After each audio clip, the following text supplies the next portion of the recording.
Hey guys, Jay Siemens here. Welcome to my new series, The Complete Guide to Ice Fishing. It has been a banner year for fishing license sales, and I know a lot of people are going to be getting into ice fishing this winter. I got a 10-part series coming your way, brought to you by Travel Manitoba, teaching you everything you need to know to get on the ice.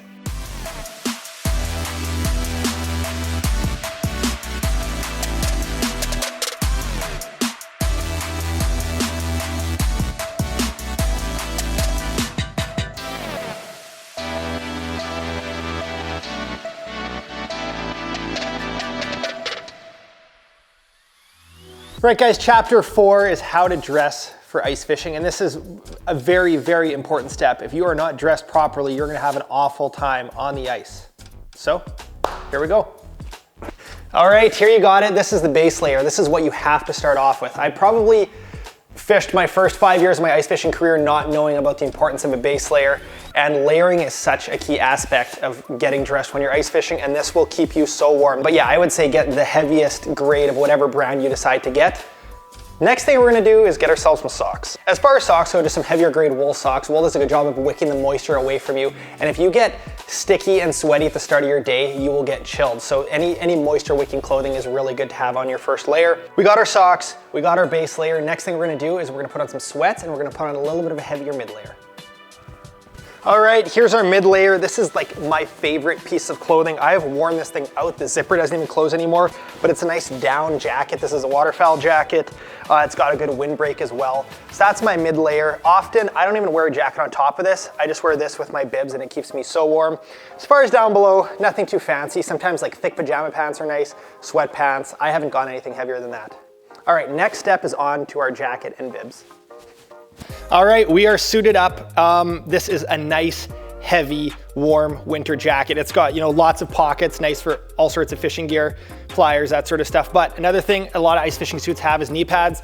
So if you fish on your knees a lot, it's a lot more comfortable.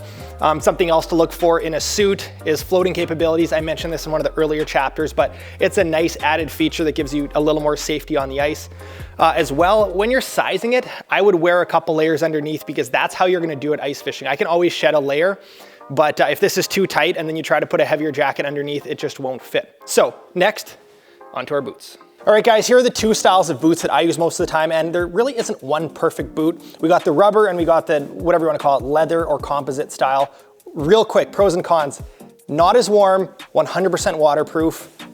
Really warm, not 100% waterproof. I can go into the details. These are beefed up rubber boots. They keep you a couple inches off the ground. They're actually steel-toed as well. I like these in sloppy conditions, especially late in the season or on warmer days when I get away with it. These fit a little tighter to your foot, stay a lot warmer, but eventually water will get in.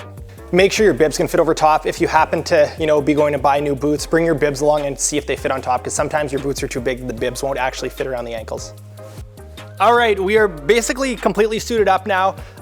Something that people don't realize is you can burn your skin and your eyeballs on the ice because you're dealing with this giant sheet of white and it reflects so much sunlight at you.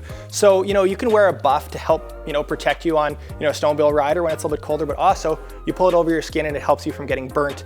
And same way, shades will help you from burning your eyeballs, which I didn't even know was a thing until recently. You'll be very thankful to wear a set of shades on a sunny day as well.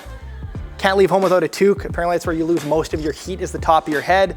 Get yourself a nice Icefish MB toque or a buff. I will link it below. You can get them from the Travel Manitoba headquarters. As far as keeping your hands warm, you've got the option of gloves or mitts. Mitts keeping your entire hand warm, gloves giving you individual fingers. You can also do those finger gloves as well where you can peel them back and your fingertips are exposed.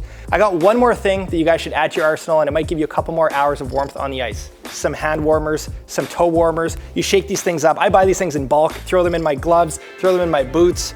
And that's the difference between giving you a little extra warmth on those really cold fishing days. All right, now you know how to dress for the ice. I'm absolutely sweating right now. Next chapter, we are going into the different types of heaters to keep you warm in the shack.